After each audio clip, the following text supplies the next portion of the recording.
j'aimerais faciliter la compréhension à tout le monde. Aujourd'hui, j'avais dit que nous allons prier. Vous devez normalement être habillé, si de préférence, être habillé en jogging pour vous faciliter de vous mettre à genoux si il faut, de t'asseoir par terre si tu le sens, de faire tous les mouvements que tu dois faire, parce que nous allons nous plonger dans une dimension de prière. Amen. Incroyable, que les sorciers ne vont pas supporter. Alléluia. Amen. Ok, on peut travailler.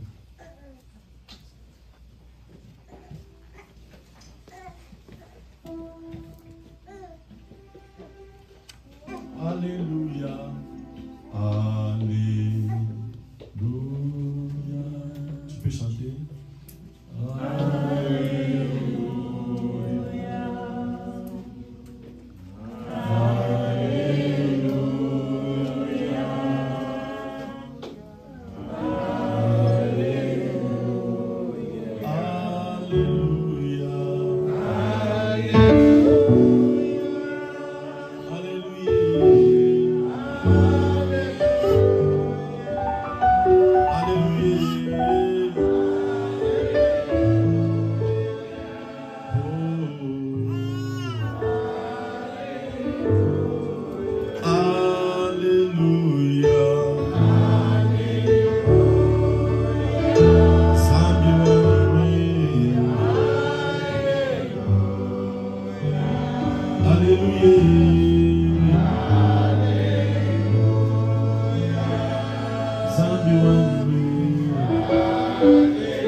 Alléluia.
Les enfants peuvent être distraits, c'est normal, mais pas le parent.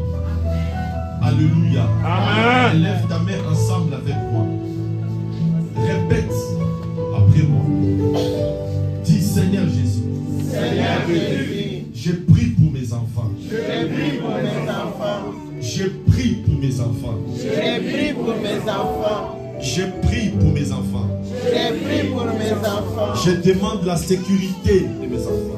Je Je demande la sécurité de mes Au enfants. nom puissant de Jésus. Au nom puissant de Jésus. Toutes sortes de démons, Toutes sortes de démons. toutes sortes de sorciers Toutes sortes de sorciers. qui viennent attaquer mes enfants. Qui viennent attaquer mes enfants. Ils vont échouer. Ils vont échouer. Au nom puissant de Jésus. Au nom puissant de Je Jésus. déclare mes enfants intouchables. Je déclare mes enfants intouchables. Je déclare mes enfants immangeables. Je déclare mes enfants immangeables. Au nom puissant de Jésus. Que la maladie Et la maladie se tienne loin de mes enfants. se tienne loin de mes enfants. Que la pauvreté Et la pauvreté se tienne loin de mes enfants. se tienne loin de mes enfants. Que toutes sortes de blocages qui se mettent devant mes enfants tombent au nom puissant de Jésus. Je déclare que mes enfants sont une bénédiction pour moi et pour toute ma famille. Ainsi, tout celui qui va élever sa main pour toucher mes enfants, je les maudis. Je maudis sa main. Je maudis sa bouche. Au nom puissant de Jésus, je chasse toutes sortes de sorciers. Je chasse toutes sortes de démons. Je chasse toutes sortes d'attaques dans ma famille, dans ma maison. Au nom puissant de Jésus. Au nom puissant de Jésus. Je demande la présence de l'ange de l'Éternel auprès de mes enfants, de l'ange de l'Éternel auprès de ma famille, de l'ange de l'Éternel dans ma santé, dans la santé de mes enfants. Je chasse tout esprit maléfique, satanique, démoniaque, au nom puissant de Jésus. Et je déclare la bénédiction pour mes enfants, la bénédiction pour ma famille, la bénédiction pour mon travail, la bénédiction pour l'avenir de mes enfants. Au nom puissant de Jésus, je prie car je suis leur parent. Je prie et je prends autorité sur la vie de mes enfants. Et je dis ceci, personne n'a autorité spirituellement sur mes enfants, physiquement sur mes enfants. Au nom puissant de Jésus. Les liens des familles ne vont rien faire dans ma famille, sur mes enfants. Le blocage de la famille, la limitation de notre famille ne fera rien sur mes enfants. Au nom puissant de Jésus. Mes enfants sont bénis.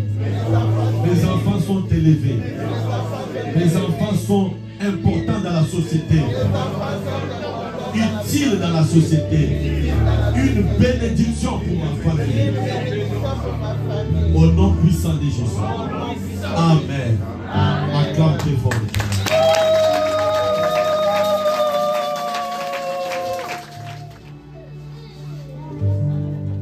Jésus-Christ est le même hier, aujourd'hui et éternellement. On peut augmenter au micro.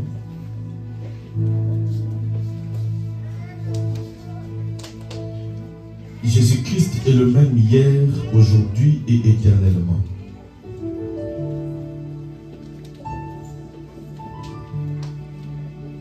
Sous-thème: le combat spirituel.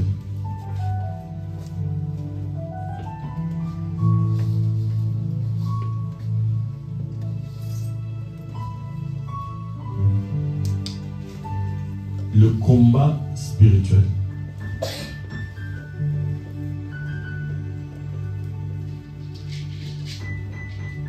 Premier verset. Apocalypse chapitre 3 verset 20.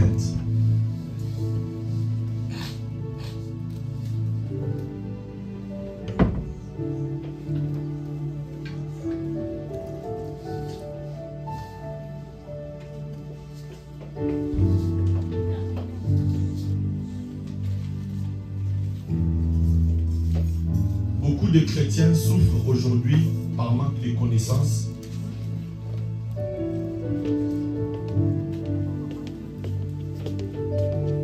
Et beaucoup souffrent en ayant même la connaissance, mais qui refusent de pratiquer cette connaissance. Parce que ça semble difficile. Alléluia. Amen. Alors, aujourd'hui, je vais vous donner une connaissance que beaucoup de chrétiens ignorent encore. Et cela va vous aider dans la marche chrétienne.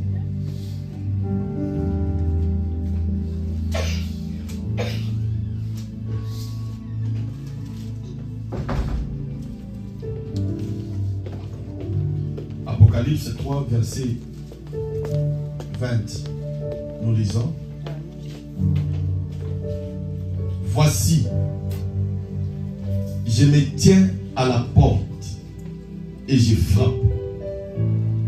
Si quelqu'un entend ma voix et ouvre la porte, j'entrerai chez lui. Je souperai avec lui et lui avec moi. Je répète. Apocalypse chapitre 3 verset 20. Je lis au nom de Jésus. Amen. Voici, je me tiens à la porte et je frappe. Si quelqu'un entend ma voix et ouvre la porte, j'entrerai chez lui.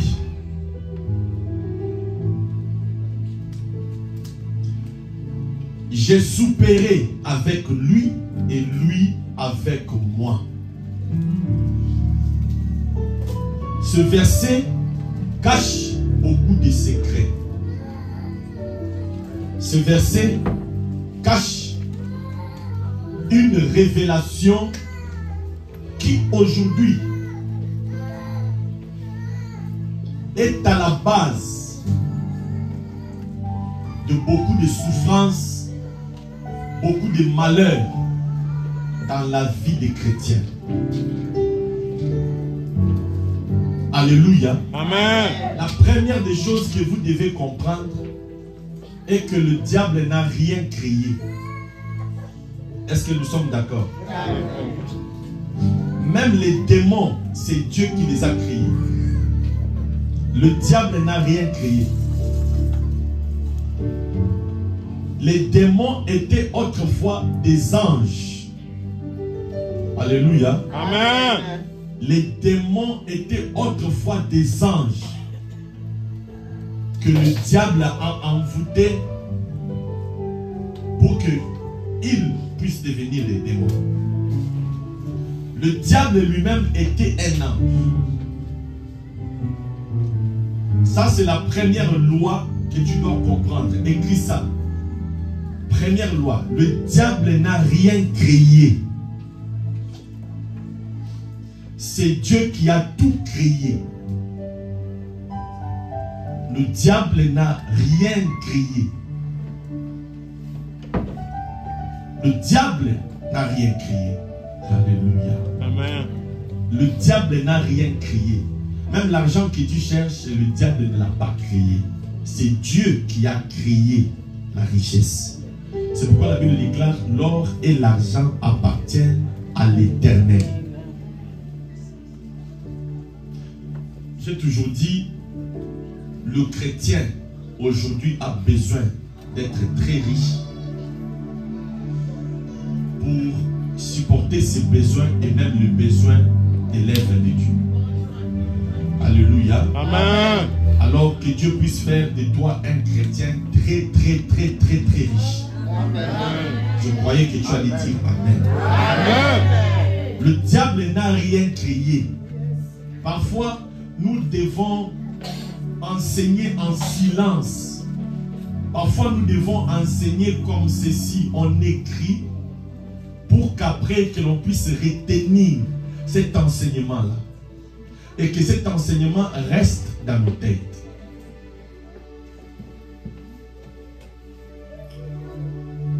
Dieu a tout créé. Le diable n'a rien créé. Tu as écrit ça.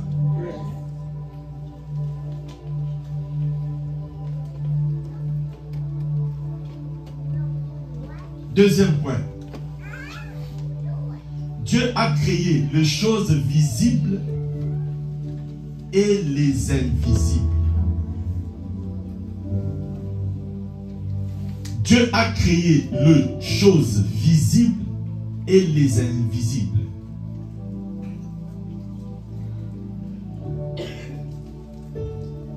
Dieu a créé les choses visibles et les invisibles.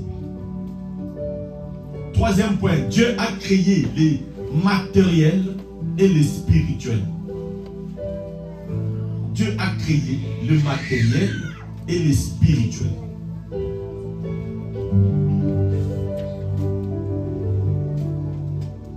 Dieu a créé les matériels et les spirituels. Quatrième point, Dieu a créé les lois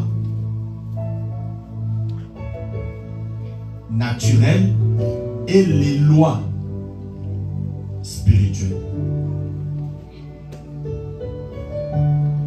Dieu a créé les lois naturelles et les lois spirituelles.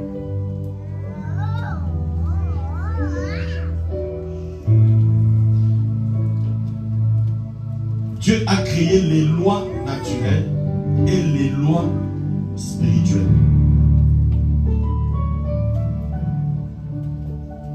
Maintenant, vous écrivez, notez bien, N.B. Notez bien, N.B. Vous soulignez. En bas, vous écrivez. Et dans tout ça, Satan n'a rien créé. Dans tout ça, Satan n'a rien créé. Dans tout ça, Satan n'a rien créé. C'était quoi le sous-thème? Le combat spirituel. Alléluia. Amen.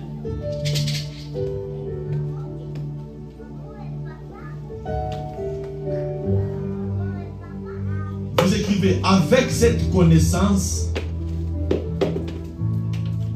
Non, ne continuez pas la phrase. Il faut revenir à la ligne. Revenez à la ligne. Commencez une nouvelle phrase. Avec cette connaissance, on peut comprendre le combat spirituel. Avec cette connaissance, on peut comprendre le combat spirituel.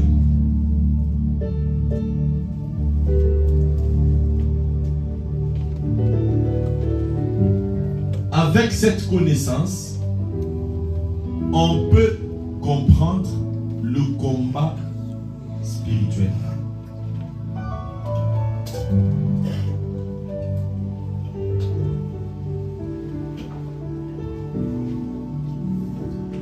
Avec cette connaissance, on peut comprendre le combat spirituel.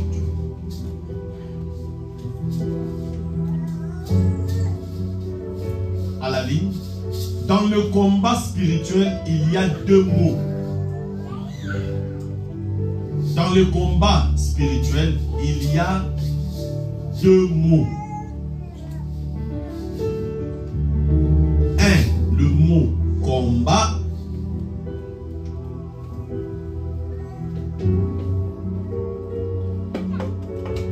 Et le mot spirituel.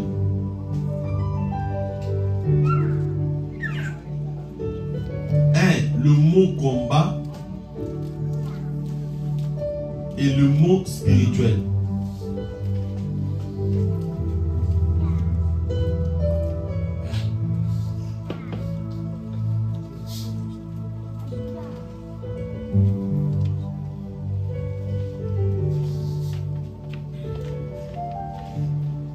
Écrivez définition.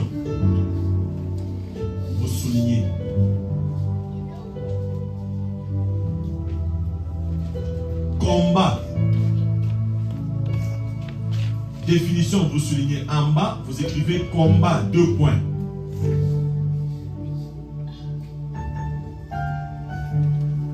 Action des 2 ou plusieurs adversaires.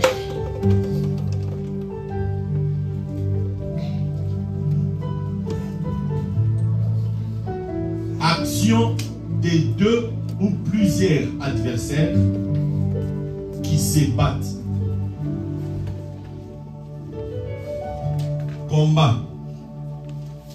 Action de 2 ou plusieurs adversaires qui se battent.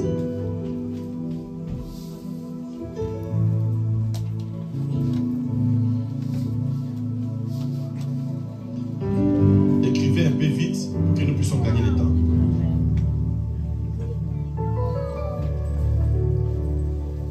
Spirituel, vous soulignez. Vous écrivez le mot spirituel, vous soulignez.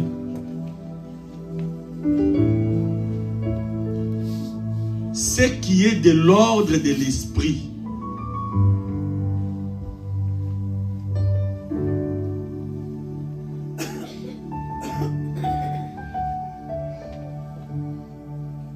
Ce qui est de l'ordre de l'esprit.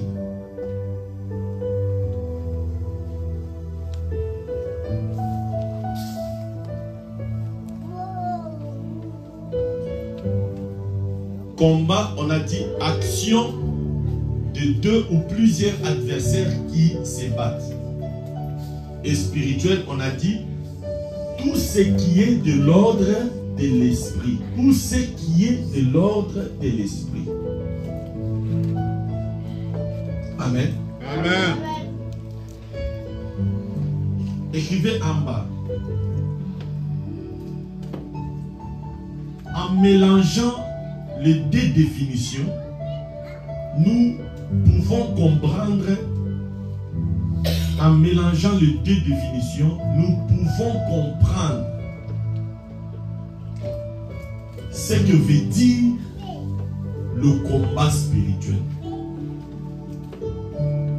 En mélangeant les 2 définitions, nous pouvons comprendre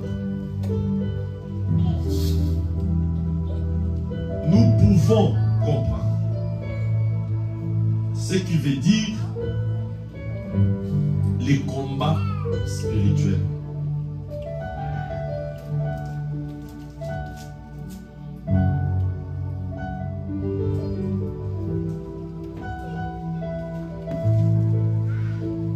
Combat, on avait dit quoi? Action de quoi? Action de 2 ou plusieurs adversaires qui se battent. Et spirituel, on a dit quoi? Tout ce qui est de l'ordre de l'esprit. En mélangeant les 2 définitions. Non.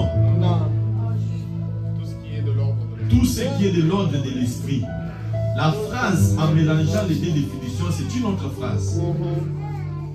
Il faut toujours séparer quand vous écrivez, il faut créer des espaces. Quand vous écrivez des phrases, pour que quand tu iras à la maison, tu puisses comprendre. Donc, là, on a tout simplement dit que ce qui te sanguine, si c'est la définition, oyo, n'est comprendre le combat spirituel et les kolobani. En mélangeant les 2 définitions, nous pouvons maintenant comprendre ce qui veut dire le combat spirituel. Écrivez maintenant. Alors, soulignez. Alors, vous soulignez alors. Alors, non, à la ligne. Revenez à la ligne. Alors, après vous soulignez.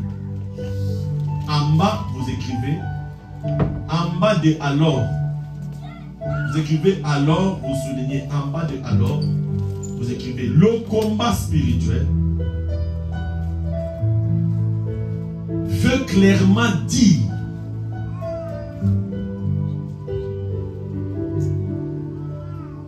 le combat spirituel veut simplement dire l'action de 2 ou plusieurs adversaires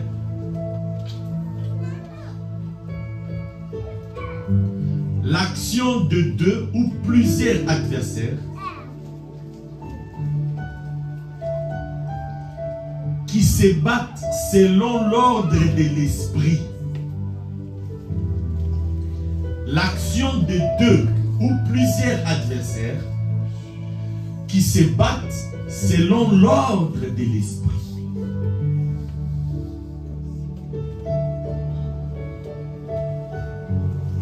Action de deux ou plusieurs adversaires qui se battent selon l'ordre de l'esprit.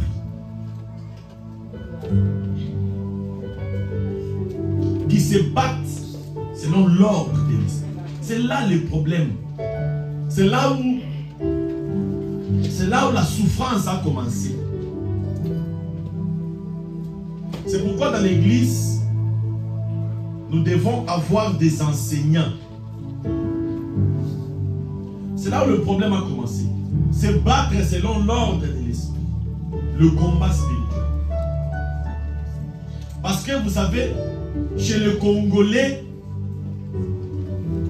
chez l'homme noir, le combat spirituel veut dire il y a un démon. On doit chercher le feu.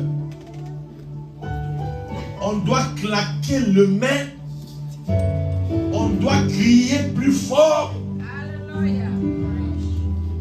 Et on les chasse. C'est ça la définition du combat spirituel chez les chrétiens et surtout les noirs. Quand on lui dit combat spirituel, il s'imagine déjà des bruits qu'il va faire.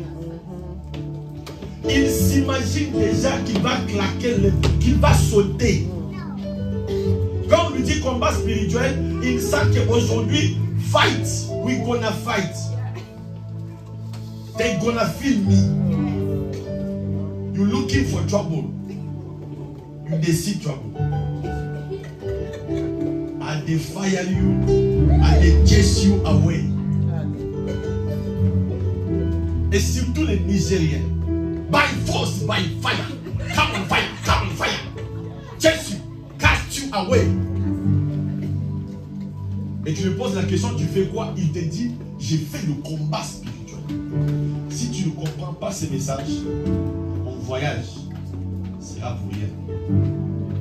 Hier, j'ai prêché sur ne remplacez pas le fondement. Dieu peut te donner l'argent. Ne remplace pas le fondement. Garde le fondement. Le fondement, c'est la vie éternelle.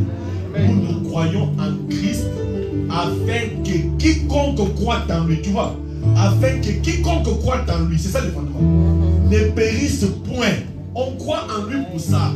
Ce n'est pas afin que quiconque croit en lui mette au monde. Afin que quiconque croit en lui ait un bon époux.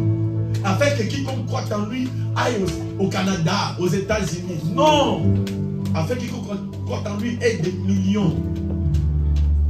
Le fondement de la foi chrétienne est afin que quiconque croit en lui ne périsse point, mais ait la vie éternelle.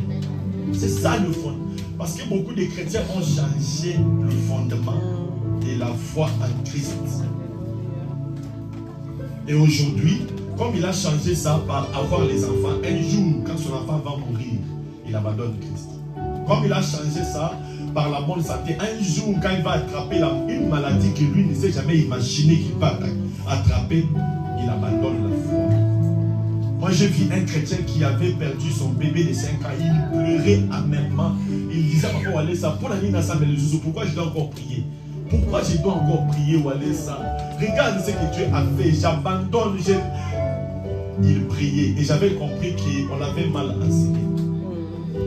C'est pourquoi aujourd'hui, je vous ai amené l'enseignement sur le combat spirituel. Beaucoup parmi vous ont cru en Christ quand il avait reçu la guérison. Beaucoup ont cru en Christ parce que son papa avait reçu une guérison. Beaucoup ont cru en Christ parce qu'il avait vu un miracle. Beaucoup ont cru en Christ parce que quand j'étais malade, je me disais, Seigneur, sauve-moi. Si tu me sauves, je vais croire en toi. Ah. Oui, c'est bien, c'est un bon début. Il ne faut pas s'arrêter là. Il faut qu'à un certain moment, qu'il y ait quelqu'un qui va te remettre dans le bon chemin.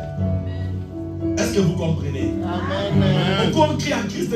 Quand j'ai tremblé, la maladie, c'était le cancer du sang. Je disais à Dieu, si tu me sauves, je deviens chrétien. Je vais prêcher ta parole. Tu vois le fondement. Un jour, le cancer là va revenir encore. Et là, tu vas regarder Christ, tu lui dis, tu m'as trahi. Notre contrat était que le cancer ne puisse pas être dans mon corps. Alléluia. Amen. Moi, même si j'attrape le cancer, je meurs avec. Si Christ ne me sauve pas, il sait pourquoi il ne m'a pas sauvé. Je meurs avec et je pars au ciel. Et avant de mourir, je vais prêcher une prédication pour dire aux gens que l'important, le plus important, c'est la vie éternelle. Amen. Alléluia. Amen. Écoutez, si Jésus ne veut pas que tu puisses mourir, tu ne mourras pas. Enfin, on peut te jeter tous les cancers de la terre, tu ne mourras pas. Amen.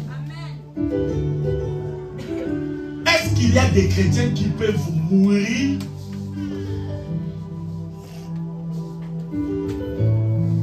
Et selon le monde, on se dit qu'il est mort comme étant malheureux. Mais selon le ciel, lui a gagné le royaume des cieux. Est-ce qu'il y a des chrétiens pareils? Amen. Dis Amen. Amen. Il y a d'autres qui auront peur de dire, et si dit Amen, j'ai attrapé la maladie. Le pasteur dit que non, on va mourir. Si je dis Amen, je vais attraper la maladie. Je rentre dans mon message. Le combat spirituel, ce n'est pas faire du bruit. Le combat spirituel, ce n'est pas sauter. Le combat spirituel, ce n'est pas crier. Le combat spirituel, ce n'est pas transpirer quand on prie. Le combat spirituel, ce n'est pas attaquer les démons seulement quand on prie. Ce n'est pas appeler le feu chaque jour. Le combat spirituel, ce n'est pas déranger ton époux quand il dort ou ta femme quand elle dort. Fire! Et ton époux te dit, Rebecca, mais tu déranges? Mais regarde, dis, toi je vois, ma prière te dérange. Hein? Là, ça ne va pas avec toi. Après, elle vient dire, pasteur, j'ai un grand secret. Dieu m'a révélé quelque chose. Dieu t'a révélé quoi? Mon époux ne supporte pas quand je prie, pasteur, cet homme-là est un magicien. Moi, je dis, non, Rebecca, tu les déranges. Tu déranges le pauvre, il revient du travail, il est fatigué. Toi, tu te réveilles la nuit. Et surtout si tu rêves, un serpent. Rebecca. Mais l'homme me regarde. Si je parle, on va encore dire que je suis sorcier. Pardon, laisse, je la laisse. Alléluia. Amen. Le combat spirituel, c'est l'action de deux ou plusieurs adversaires qui se battent, mais selon les lois spirituelles. Satan n'a pas créé les lois spirituelles. C'est Dieu qui a créé les lois spirituelles. On va aller très vite maintenant.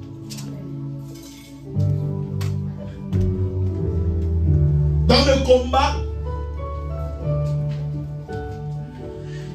chaque combat a des armes à utiliser. Si tu n'as pas des armes, tu vas mourir.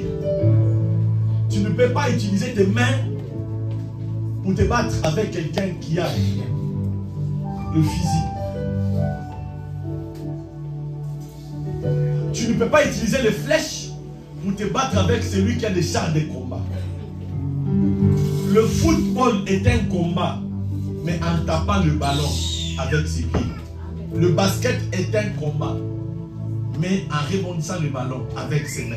La boxe est un combat, mais en utilisant le poing, même pas les gifles, même pas le pied. Le karaté est un combat, mais en utilisant le pied souvent. La lutte est un combat en utilisant des clés. Chaque combat a des normes. Si tu violes la loi de ce combat, on te disqualifie. Tu violes la loi de ce combat, tu échoues. Et beaucoup de chrétiens ne maîtrisent pas la loi du combat spirituel. Pour maîtriser la loi du combat spirituel, Il faut d'abord savoir que dans le combat spirituel, c'est le combat de Dieu contre Satan. Satan contre Dieu. Les enfants de Dieu contre les esprits méchants, les démons, les anges déchus. Alléluia. Amen. Les démons contre les enfants de Dieu. Parce que chacun est un général, chacun est un roi avec son armée. L'armée de Dieu, à part les anges, c'est les chrétiens. Et l'armée de Satan, à part les démons, c'est les sorciers. Il y a les sorciers, il y a les démons. Et nous combattons contre ces gens-là. Alléluia. Amen. Pour combattre, il faut porter l'armure pour combattre. Il faut porter les armes pour combattre. C'est pourquoi, quand Saül voulait envoyer David pour aller combattre pour lui, il lui a donné les armes et son armure. David n'avait pas voulu parce que ce n'était pas à sa taille. C'était une loi. Parce qu'un roi, quand il envoie son commando, il l'habille de son armure. Je ne sais pas si vous me comprenez. Quand un roi envoie son commando,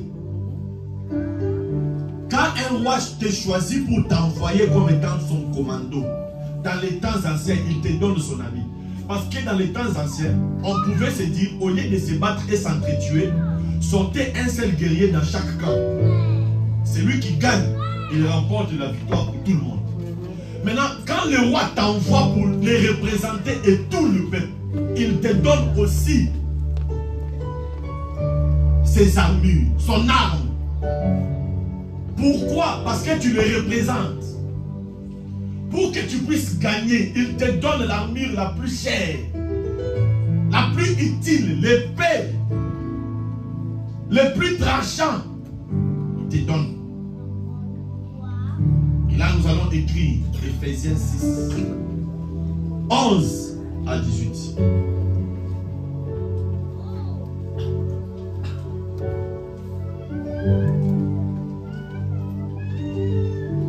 Écoute ce que Ephésiens 6, 11 à 18 dit.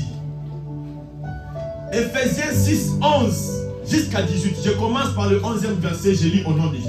Amen. Revêtez-vous de toutes les armes de Dieu. Tu ne peux pas combattre sans les armes. Mais il faut remarquer dans cette phrase, on dit les armes de Dieu. Écrivez. Notez bien. À la ligne. Allez à la ligne. Notez bien. Les armes qu'on doit utiliser dans le combat spirituel appartiennent à Dieu.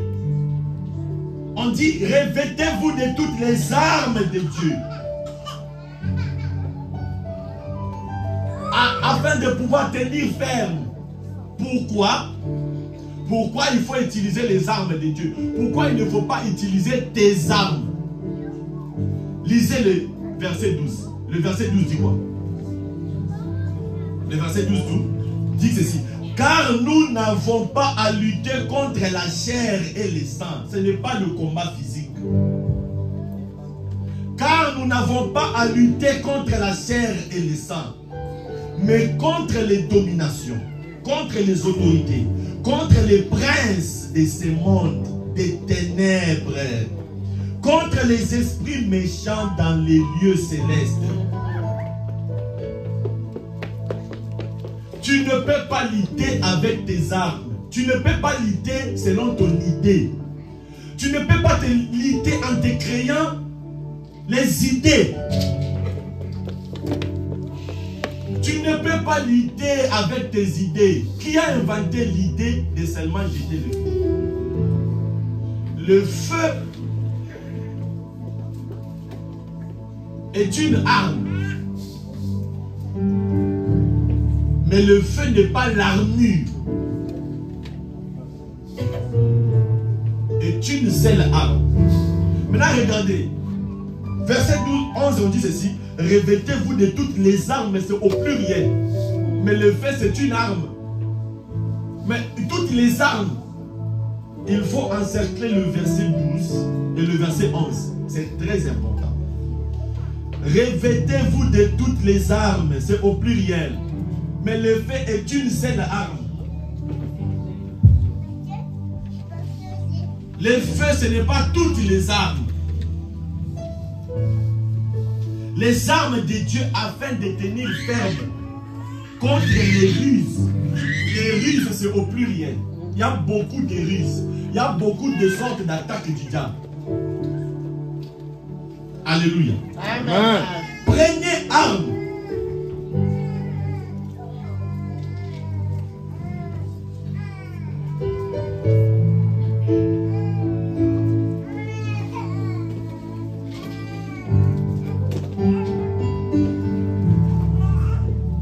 Verset 14. Ayez à vos reins pour ceinture la justice.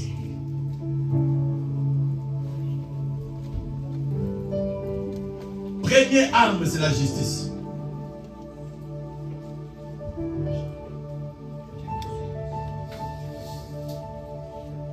La vérité, s'il te plaît, changez.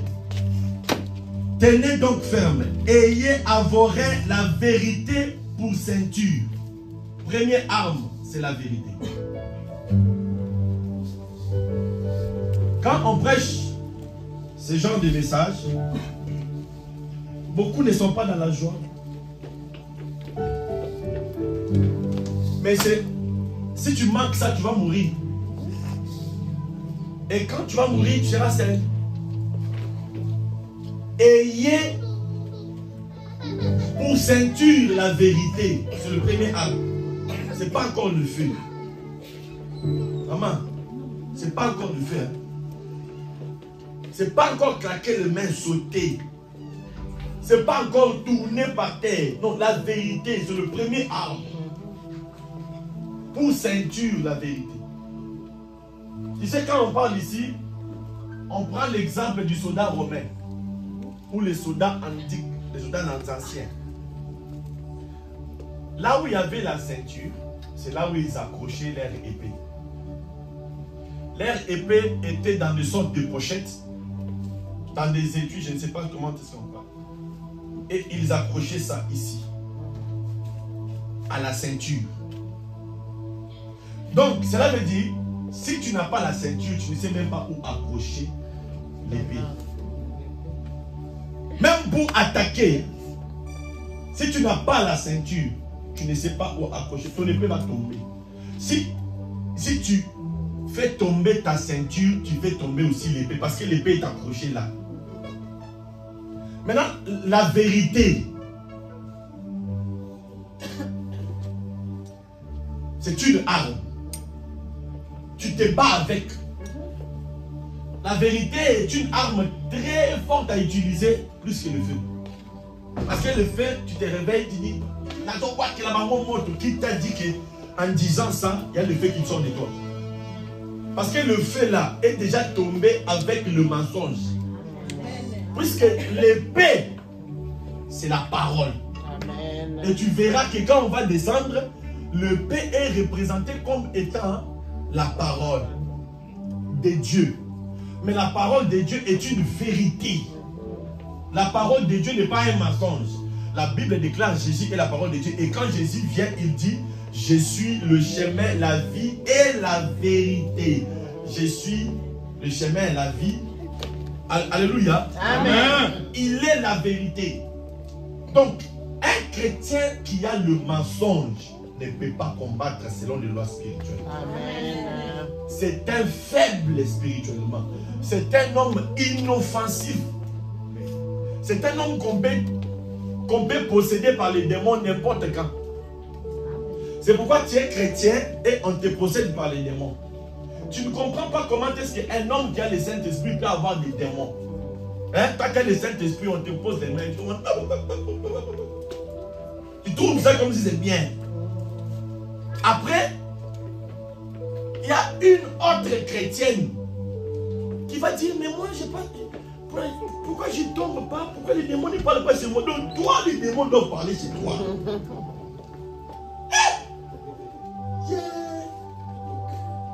C'est incroyable. Il n'y a pas de vérité. Tu mens ton époux, tu mens ta femme, tu triches ta femme, après tu mens. Tu as une femme au Congo. Chaque fois que tu demandes au congé au travail, oh non, je n'ai pas vérifié les terres qu'on a achetées au Congo. Tu as une femme au Congo. C'est toi qui veux combattre. On va te tuer. On va t'étrangler. C'est toi qui jettes le fait chaque nuit. Toi, tu ne sais pas que les sorciers sont des rancuniers. Tu ne sais pas que les esprits sont les premiers rancuniers. Toi, tu appelles un pasteur qui a le feu. Après, il brûle tes démons. Après, tu rentres dans des mensonges. Inoffensif, mais tu cherches les combats. C'est comme ça que tu vas mourir. Tu vas mourir. Je te dis, on va t'enterrer. On va te pleurer. Et par après, on va aller manger le foufou avec le feuille de manioc. Avec le pondu.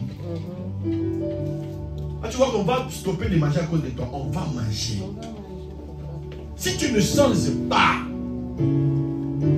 première arme, est-ce que tu as ça? Il faut poser ta question à ta conscience. Parce que ta conscience va te dire la vérité. Est-ce que tu as ça, la vérité? Ta conscience va te dire, yeah, toi, menteur jusqu'au demain. Jusqu'au lendemain, toi, ne me parle même pas. Hein. Toi-même, tu ne sais pas comment parler à ta conscience parce qu'elle t'attaque souvent. Frère,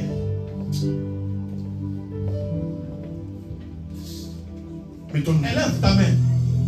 Dis Seigneur Jésus, aujourd'hui, déracine le mensonge de ma bouche, de mon cœur, au nom puissant de Dieu.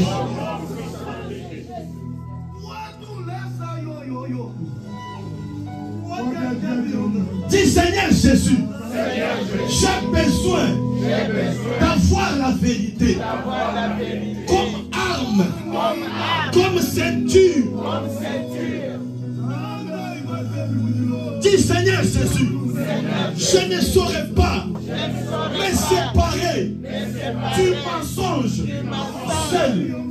J'ai fait beaucoup de mauvaises choses. Je dois me repentir. Et ce n'est pas facile. Dis Seigneur Jésus, tu es la vérité. Donne-moi la vérité. Prie au nom de Jésus. Commence à claquer le main. Un pasteur n'est pas un magicien. Un pasteur n'est pas un magicien. Un pasteur, c'est un bâtisseur. Il doit te bâtir. Un bâtisseur ne se bâtit pas lui-même. Il bâtit la maison. Et c'est toi la maison qui doit être bâtie. La maison qui est bâtie, elle doit croître, elle doit grandir. Elle doit évoluer. Un pasteur n'est pas un magicien. Je n'ai pas un bâton magique pour faire des miracles pour toi. C'est le Saint-Esprit qui va faire quelque chose. Dis avec moi au nom de Jésus.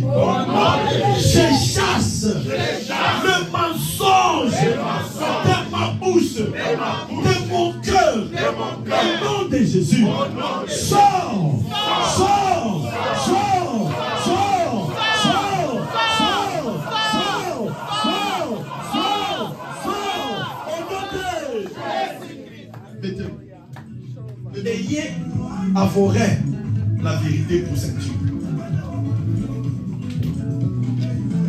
Prenez arme la vérité. Deuxième arme, revêtez la cuirasse de la justice. Deuxième arme, c'est la justice. La justice. Deuxième arme, la justice. Première arme, la vérité. Deuxième arme, la justice. Maintenant, regarde, on dit revêtez la cuirasse. La justice, on dit la cuirasse. C'est quoi la cuirasse? Cuirasse. Non. Cuirasse, c'était quelque chose qu'on mettait sur la poitrine qui qui était en cuir pour éviter que l'épée puisse être transpercée. Viens, papa. Tu vois les soldats anciens, viens, papa. Les soldats anciens mettaient quelque chose ici, sur la poitrine. C'était comme l'antiballe. C'était en cuir. Alléluia. Amen. Ça avait la forme de la peau de l'homme. Il y avait même la poitrine, tout ça, le ventre s'est dessiné. Cuirasse. Je ne sais pas si vous comprenez. Maintenant, la cuirasse avait le travail de ce que l'antiballe a aujourd'hui. Donc la cuirasse était l'anti-épée. Quand on veut te transpercer, la cuirasse stoppait la force de l'épée. L'épée pouvait te blesser peut-être à 2 cm, mais ça ne pouvait pas te battre. Alléluia. Amen. Parce que la cuirasse est stoppée. Cuirasse vient du mot cuir. Cuirasse, cuir. Amen. Amen. C'est en cuir. C'est solide. Cuirasse de justice. C'était pour stopper les épées du diable. Merci. Donc, si tu n'as pas la justice, tu ne peux pas stopper les attaques du diable. La justice. La justice, tu as tes enfants et l'enfant d'une autre femme que ton mari avait mis au monde. Tu n'as pas la justice. Tu favorises tes enfants à toi et tu maltraites l'autre enfant. Tu n'as pas la justice. Quand quelqu'un avance, tu le calomnies, tu dis des choses de fausseté sur lui, tu mens en prenant son nom. Tu utilises le nom de Dieu pour mentir. Tu donnes des versets bibliques, de prophéties mensongères. Tu es un menteur. Tu n'as pas de justice. Alléluia. Amen. La cuirasse, c'est pour la justice. Un homme qui n'a pas de justice, c'est un homme qui va toujours recevoir des balles du diable. Quand Satan tire sur lui, cet homme, il est directement atteint. Un homme qui n'a pas de justice, quand Satan tire sur lui, il est directement atteint.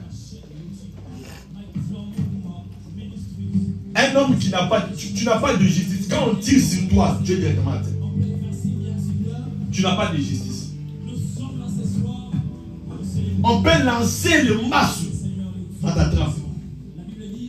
On lance le AVC, ça t'attrape directement. Tu n'as pas de justice.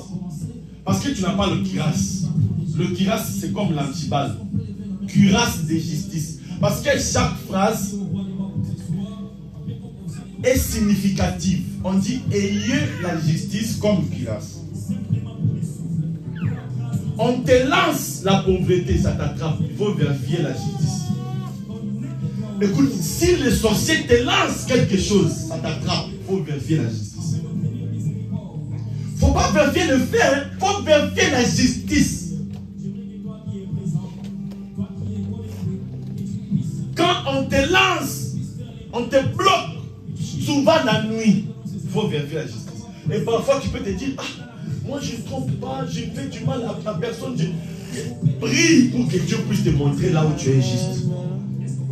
Parce qu'il y a des hommes qui ne savent même pas là où ils sont injustes. Parce qu'il est tellement bon que là où il est injuste, il ne sait pas. Si tu vois, on t'étrangle par les sorciers, prie que Dieu te montre là où tu es injuste. N'hésite pas le faire. Chaque chose a son travail. Cuirasse là, c'est pour protéger contre les épées. Mais si les épées entrent, ça veut dire que la cuirasse n'est pas là. Mettons-nous debout.